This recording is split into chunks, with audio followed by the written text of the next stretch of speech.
Hi friends, welcome to serials கொண்டாட்டம். நம்ம எதிர்நீச்சல் சீரியலில் இன்றைக்கான எபிசோட் பற்றி தான் பார்க்க போகிறோம். இன்றைக்கி என்ன இன்ட்ரெஸ்டிங்காக போயிட்டுருக்கு அப்படின்னு பார்த்தீங்கன்னா, காயத்ரிக்கு ஏதோ ஒன்று ஆகுதோ அப்படிங்கிற ஃபீலிங் வந்து நம்ம ஜனனிக்கு காட்டப்படுது. இந்த பக்கம் பார்த்தா ஜனனியை தேடுறதுக்காக கதிர், ஞானம் எல்லாருமே வந்து கிளம்பி போகிறாங்க.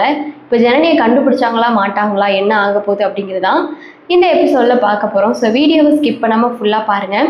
இந்த வீடியோக்கு ஒரு லைக் கொடுத்துட்டு இன்னும் நம்மளை சப்ஸ்கிரைப் பண்ணாமல் இருந்தீங்கன்னா கண்டிப்பாக சப்ஸ்கிரைப் பண்ணிக்கோங்க. வாங்க இப்போ நம்ம வீடியோக்குள்ளே போயிடலாம். அதுக்கு முன்னாடி இந்த சீரியலில் உங்களுக்கு எந்த பர்சன் ஃபேவரட் அப்படிங்கிறத கமெண்ட்ஸில் கண்டிப்பாக மறக்காமல் ஷேர் பண்ணிடுங்க. ஸோ வாங்க வீடியோக்குள்ளே போயிடலாம். இன்றைக்கான எபிசோடில் என்ன நடந்துச்சுன்னா, போன எபிசோட் பார்த்துருப்பீங்க. போன எபிசோடில் என்ன முடிஞ்சிச்சுன்னா, நம்ம சக்தி ரொம்ப விரக்தியில் கிச்சன்லேருந்து ரேணுகா ஆனந்திக்கிட்ட ரொம்ப விரக்தியில் பேசிகிட்டு இருப்பாங்க. அப்போ தான் கதிர் வந்து, என்னடா பொம்பளை ஆளுக்கு கிட்ட உன்னோட கோவத்தை காட்டிக்கிட்டு இருக்க, என்கிட்ட காட்டுறா அப்படின்னு சொல்லிட்டு சக்தி கிட்ட வம்பு பண்ணிக்கிட்டு இருக்காங்க. இதை கேட்ட நம்ம ஜனனி, ஐயோ எனக்கு சாப்பாடே வேண்டாம் சக்தி, இதுக்கு தான் நான் சாப்பாடு வேண்டான்னு சொன்னேன், தயவு செஞ்சு வாங்க அப்படின்னு சொல்லிட்டு சக்தியை கூட்டிட்டு ஜனனி போயிடுறாங்க. இப்போ ஜனனி தூங்கும் போது தான் காயத்ரி ரவுடிஸ் துரத்துற மாதிரி ஜனனிக்கு கனவு வருது. கனவு கண்டு ஜனனி ரொம்ப பயந்ததுக்கு அப்புறமா நம்ம சக்தி தான் ஜனனியை ஆறுதல் படுத்தி, நான் தர்ஷினியை எப்படி இருந்தாலும் கூட்டிகிட்டு வந்துடுவேன், தர்ஷினியோட ஃப்ரெண்ட்ஸை விசாரிச்சா என்ன வேலைப்போன்னு தெரியும், நீ எதுக்கும் கவலைப்படாத ஜனனி, என்னை நம்பு, குழந்தை வயிற்றுக்குள்ளே குழந்தை இருக்கு, குழந்தைக்காக நல்லா சாப்பிட்டு நீ எந்த கில்ட்டையோ நீ ஃபீல் பண்ணாமல் நல்லா இரு ஜனனி அப்படிங்கிற மாதிரி சொல்லிட்டு ஜனனியை வீட்டில் விட்டு தர்ஷினியோட ஃப்ரெண்டை பார்க்குறதுக்காக நம்ம சக்தி வந்து வீட்டை விட்டு கிளம்பிட்டாங்க.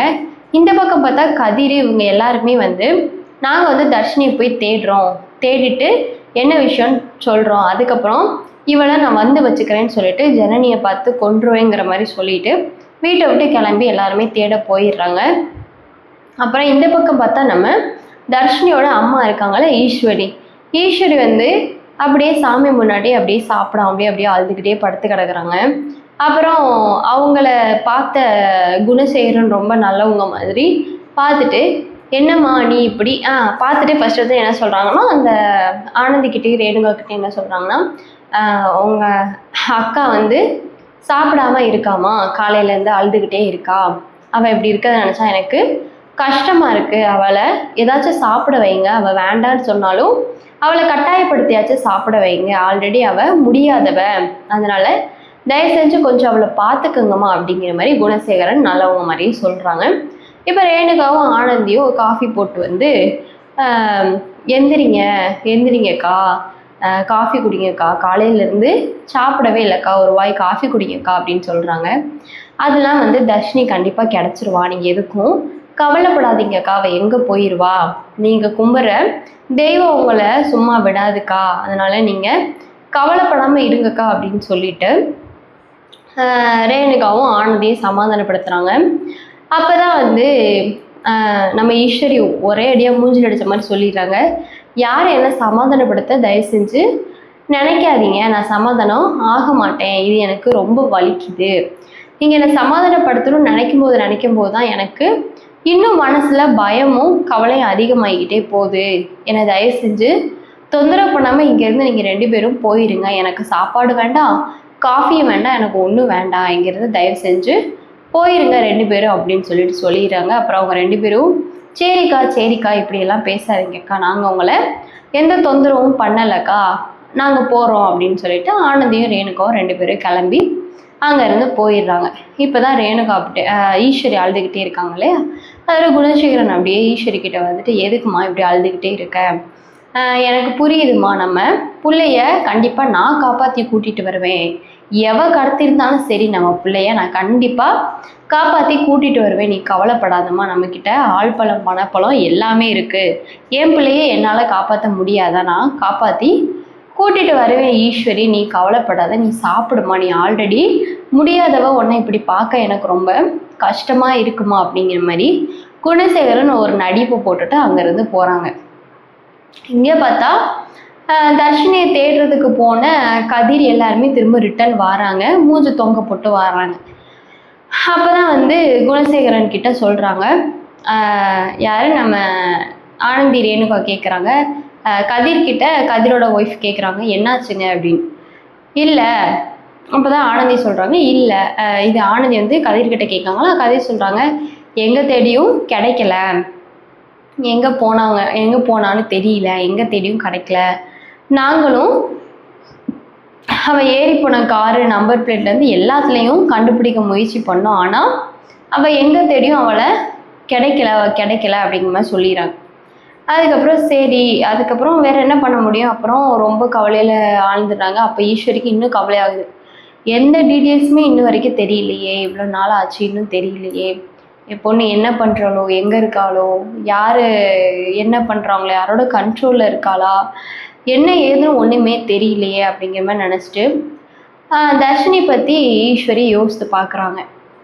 தர்ஷினி வந்து ஒரு எபிசோடில் சொல்லியிருப்பாங்க, நானும் தான் இந்த பிரச்சனையில் சம்மந்தப்பட்டிருக்கேன், அதனால் நான் கண்டிப்பாக சாட்சி சொல்லுவேன், நான் பேசாமல் வேறு யார் பேசுவா அப்படின்னு சொன்னதுக்கு ஈஸ்வரி சொல்லியிருப்பாங்க, அப்படி நீ வந்துட்டு பேசிட்டு உன் இஷ்டத்துக்கு தான் இருப்பேன்னா இந்த வீட்டை விட்டு கிளம்பணும்னா நீ தாராளமாக கிளம்பிக்கோ அப்படிங்கிற மாதிரி சொல்லுவாங்க. அதுக்கப்புறம் ஒரு ஹாஸ்பிட்டலில் சீனில் தர்ஷினி அம்மா அப்படின்னு சொல்லிட்டு ஓடி வந்து ஈஸ்வரியை கட்டி பிடிப்பாங்க. இந்த 2 சீனையும் ஈஸ்வரி மெமரி பண்ணி பார்க்குறாங்க. பார்த்துட்டு ரொம்ப அழுகுறாங்க. என் பொண்ணு இப்படி என் வாயால் இப்படிலாம் சொன்னனே, இப்போ அவள் இல்லையே, அதை சொல்லுவாங்களே இருக்கும்போது அந்த அருமை தெரியாது, இல்லாதப்போ தான் இந்த அருமை தெரியும் அப்படின்னு. அந்த மாதிரி ஈஸ்வரி நினச்சி அவங்களே தன்னை வருத்தி ரொம்ப அழுதுகிட்ட சாப்பிடாமலே கிடக்குறாங்க. அப்போ தான் நம்ம ஜனனிக்கிட்ட சொல்லிட்டு வந்தாங்கல்ல, யார் சக்தி, ஜனனிக்கிட்ட நான் போய் தர்ஷினி போய் என்ன ஏதுன்னு பார்க்குறேம்மா, நீ சாப்பிட்டுட்டு தெம்பாயிருமா, கவலை இல்லாமல் இருமா அப்படின்னு சொல்லிட்டு வந்தாங்கள்ல. அப்போ வந்தப்போ தான் கரெக்டாக அவங்க இறங்கி வராங்க. இந்த ஈஸ்வரி வந்து பல விஷயம் தர்ஷினியை பற்றியே யோசிச்சுட்டு அப்படி இருக்கிறதுனால சாமி ரூம்லேருந்து எந்திரிச்சு ஏதாச்சும் கிச்சனில் சமைக்கும்போது எதுக்கோ ஒன்றுக்கு வராங்க. வந்துட்டு அப்படியே வராங்க, அப்படியே அவங்களுக்கு மயக்கம் வருது. இந்த பக்கம் குணசேகரன் உட்காந்துருக்காங்க. குணசேகரன் வந்து ஈஸ்வரி வரதை கவனிக்கலை. அப்போ தான் வந்து ஈஸ்வரிக்கு மயக்கம் வருது. அப்படியே மயக்கம் வந்து ஈஸ்வரி அப்படியே விழ போகிறாங்க. அப்புறம் சக்தி அங்கேருந்து வந்தாங்க இல்லையா, சக்தி ஈஸ்வரியை பார்த்துட்றாங்க. பார்த்துட்டு அண்ணி அண்ணி அண்ணின்னு சொல்லிட்டு அப்படியே ஓடி வராங்க. அதுக்கப்புறம் தான் இங்கே பார்த்தா குணசேகரன் ஓடி வராங்க. என்ன இந்த ஈஸ்வரி மயக்கப்பட்டு விழுந்துட்டா அப்படின்னு. அப்போ தான் மயக்கப்பட்டு விழுந்தோடனே சக்தி தான் வந்து ஈஸ்வரியை தூக்குறாங்க. ஈஸ்வரி விழுந்ததுக்கப்புறம் ரேணுகா, ஆனந்தி எல்லாருமே வந்துட்டாங்க. இங்கே ஜனனிக்கும் இது கேட்டுருச்சு.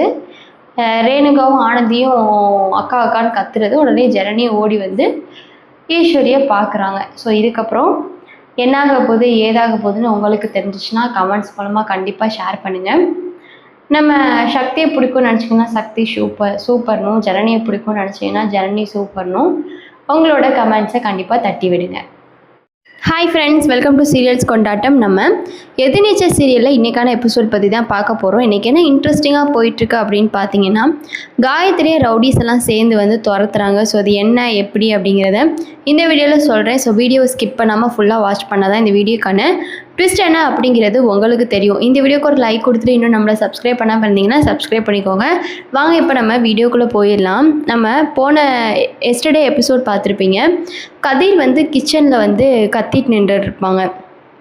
கதிர் வந்து சக்தியை பார்த்து கத்துவாங்க. சக்தி வந்து ஆக்சுவலாக அந்த வீட்டில் இருக்கிற ரேணுகா, ஆனந்தி இவங்களெல்லாம் பார்த்து சக்தி ஜெரனிக்கு சாப்பாடு செய்கிறதுக்காக போவாங்க. அப்போ வந்து ரேணுகாவும் ஆனந்தியும் நாங்கள் சாப்பாடு செய்கிறோம், என்னையா வேணும் அப்படின்னு சொல்லிட்டு கேட்டோன்னே, தயவு செஞ்சு என்னை டிஸ்டர்ப் பண்ணாதீங்க, தயவு செஞ்சு எல்லோரும் இங்கேருந்து போயிருங்க, எனக்கெலாம் வந்துட்டு எதுவும் வேண்டாம், இப்போனா நீங்கள் ஒன்றும் நடிக்க வேண்டாம் அப்படின்னு சொல்லிட்டு கத்திட்டு இருக்கும்போதே அப்போ ரேணுகா சொல்லுவாங்க, என்னையா இப்படி சொல்கிறீங்க, இப்படி சொல்லாதீங்க, எங்களுக்கு கஷ்டமாக இருக்குது அப்படின்னு சொன்னோடனே, தயவு செஞ்சு நடிக்காதீங்க யாரும் அப்படின்னு, நாங்கள் என்னையா பண்ணோம் எங்கள் மேலே, எதுக்காக நீ கோவப்படுற அப்படின்னு சொல்லிட்டு ரேணுகாவும் ஆனந்தியும் சக்திக்கிட்ட கேட்குறாங்க. சக்தி அதுக்கு சொல்கிறாங்க, நீங்கள் எதுவுமே பண்ணலை, அதான் இங்கே பிரச்சனை, நீங்கள் ஒரு பக்கம் பேசுங்க, 2 பக்கமும் டபுள் கேம் தயவு செஞ்சு ஆடாதீங்க, நீங்கள் 2 பேரும் நல்லா டபுள் கேம் தான் ஆடுறீங்க அப்படி சொல்கிறாங்க.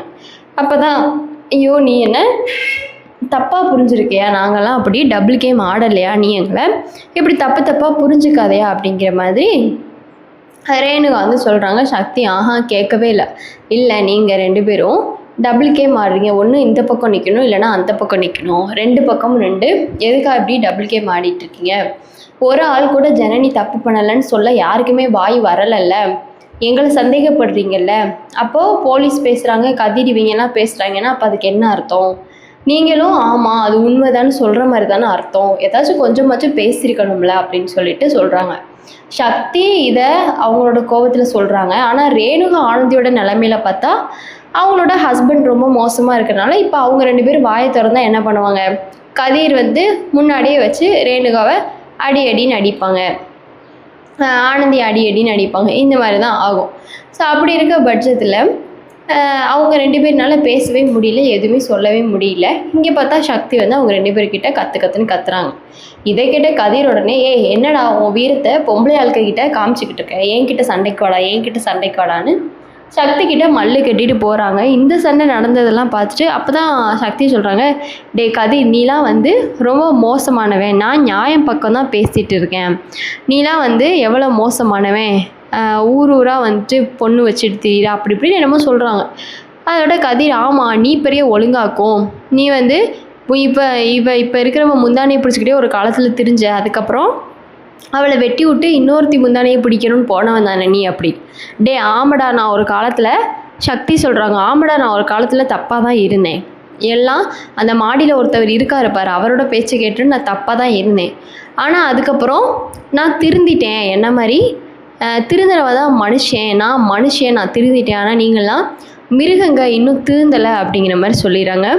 உடனே வந்து ஜனனி இந்த சவுண்டெல்லாம் கேட்டுட்டு வராங்க. வந்துட்டு தயவு செஞ்சு கொஞ்சம் எல்லாரும் அமைதியாக இருங்க, சக்தி இதுக்கு தான் சொன்னேன் எனக்கு சாப்பாடு வேண்டாம் ஒன்றும் வேண்டான்னு, எதுக்காக இப்போ தேவையில்லாமல் எப்படி கத்திட்ருக்கீங்க, போதும் சக்தி விடுங்க, என்னால் முடியல அப்படின்னு சொல்லிட்டு எனக்கு சாப்பாடே வேண்டாம், ஒருவேளை பட்னியாக கிடந்தா நான் ஒன்றும் செத்து போயிட மாட்டேன் அப்படின்னு சொல்லிட்டு ஜனனி அழுதுகிட்டே அங்கேருந்து போயிடுறாங்க. நம்ம சக்தி வாய் வயிறுமா அவள் இருக்கா, அவள் ஒரு வாய் சாப்பாடு பண்ணுறக்கா வந்தேன், இப்போ சந்தோஷமா அவங்க எல்லாருக்கும் அப்படின்னு சொல்லிட்டு அங்கேருந்து சக்தியும் கிளம்பி போயிடுறாங்க. அப்போ தான் சக்தி அப்புறம் பார்த்தா இந்த பக்கம் ஒரு சீன் காட்டுறாங்க. என்னென்னா நம்ம தர்ஷினி இருக்காங்கல்ல, தர்ஷினி வந்து ஒரு காட்டுக்குள்ளே ஓடுறாங்க. அவங்கள ஒரு 4-5 ரவுடிஸ் வந்து வெட்டுறதுக்காக துரத்திட்டு வராங்க. தர்ஷினி ஒரு கட்டத்துக்கு மேலே நல்லா ஓடுறாங்க, அப்புறம் ஒரு கட்டத்துக்கு மேலே கீழே விழுந்துடுறாங்க. அப்புறம் அந்த ரவுடிஸ் அப்படியே தர்ஷினியை வெட்டிடுறாங்க. அட இப்படி ஆயிடுச்சு அப்படின்னு நம்ம பார்த்தா இது நம்ம ஜனனி கண்ட கனவாக இருந்திருக்கு. ஜனனி இந்த கனவை கண்டுட்டு டக்குன்னு முழிச்சிடுறாங்க. முழிச்சதுக்கப்புறமா சக்தி இருந்துட்டு என்ன ஜனனி என்னாச்சு கேட்கும்போது எனக்கு ரொம்ப பயமாக இருக்குது சக்தி, தர்ஷினிக்கு என்னாச்சோ ஏதாச்சோன்னு எனக்கு தெரியல, எனக்கு என்னமோ அவள் இப்போ சேஃபாக இல்லாத மாதிரி ஃபீல் ஆகுது, யார் தர்ஷினியை கடத்திருப்பா, எதுக்காக இதெல்லாம் பண்ணுறாங்க ஒன்றுமே புரியல சக்தி, இதெல்லாம் எதுக்காக என்னன்னு தெரிஞ்சிருந்தா நம்ம இப்படியெல்லாம் இருந்திருப்போமா ஜனனி, நமக்கே தெரியலையே என்னாச்சு ஏதாச்சுன்னு தர்ஷினிக்கு, ஏன் மேலே தான் தப்பு சக்தி, நான் அவளுக்கு வர சொல்லி லொக்கேஷன் நான் அனுப்பி விட்டுருக்கக்கூடாது, நான் அனுப்பி விட்டனால தான் இப்போ இப்படி ஒரு தப்பாயிடுச்சு அப்படின்னு சொல்கிறாங்க. அப்போ தான் சக்தி ஜனனி நீ உன்னையே பண்ணிக்காதம்மா, நீ உன்னையே கில்ட்டி பண்ணிக்காத, அப்படிலாம் எதுவும் கிடையாது, உன் மேலே எந்த தப்பும் இல்லை, நீ வர வேணான்னு தானே ஃபஸ்ட்டு தர்ஷினியை சொன்ன, தர்ஷினி தானே அடம் பிடிச்சி நான் வாரேன்னு சொன்னான், அதுக்கப்புறம் வந்ததுக்கப்புறமா அவளை காணோம், அப்படியே இவங்க எல்லோரும் சொல்கிற மாதிரி அவள் மன ஸ்ட்ரெஸ்ஸில் ஏதோ ஒரு இடத்துக்கு போயிருந்தாலும் அவள் கண்டிப்பாக நமக்காச்சும் கால் பண்ணியிருப்பாமா, அப்போ சக்தி வேற எங்கேயும் போல, யாரோ தான் சக்தியை கடத்தி வச்சுருக்காங்க, அவளுக்கு என்னாச்சு ஏதாச்சுன்னு தெரியல, நம்ம மனசுக்கு பயமாக தான் இருக்குது, ஆனால் நான் சொல்கிறேன் ஜனனி உன் வயிற்றில் இப்போ பாப்பா இருக்குது, அதனால் தயவு செஞ்சு நீ கொஞ்சம் பாப்பாவை கன்சிடர் பண்ணு, பாப்பாக்காக சாப்பிடுமா, இப்படி சாப்பிடாமலே நீ இருக்காத, பாப்பாக்காக சாப்பிடு, பாப்பாக்காக இருமா, எல்லாமே எனக்கு புரியுது, ஆனால் வந்து நீ இப்போ இதையே வந்து யோசிக்கக்கூடாதுமா அப்படின்னு சொல்லிட்டு சக்தி வந்து ஜனனியை வந்து ஆறுதல் படுத்துகிறாங்க. ஆறுதல் படுத்துனா நம்ம ஜனனி அதை எப்படி நான் யோசிக்காமல் இருக்க முடியும் அப்படின்னு சொல்கிறாங்க. சக்தி இல்லை நீ எதுவும் யோசிக்காதனா, நாளைக்கே போய் தர்ஷினி கூட இருந்த ஃப்ரெண்ட்ஸு, அவங்க வார்டன் மேம், பிரின்சிபல் மேம் எல்லாரையும் பார்த்து என்னென்னு நான் விசாரித்து பேசுகிறேன், அதுக்கப்புறம் நம்ம என்னென்னு முடிவு பண்ணிக்கலாம், இப்போதைக்கு நீ எதுவும் யோசிக்காதம்மா, நான் போய் பார்க்குறேன், அப்போனா என்னென்னு தெரிஞ்சிடும், என்ன நீ நம்பு, தர்ஷினியை நான் கூட்டிகிட்டு வரேம்மா, நீ என்னை நம்பு அப்படின்னு சொல்கிறாங்க.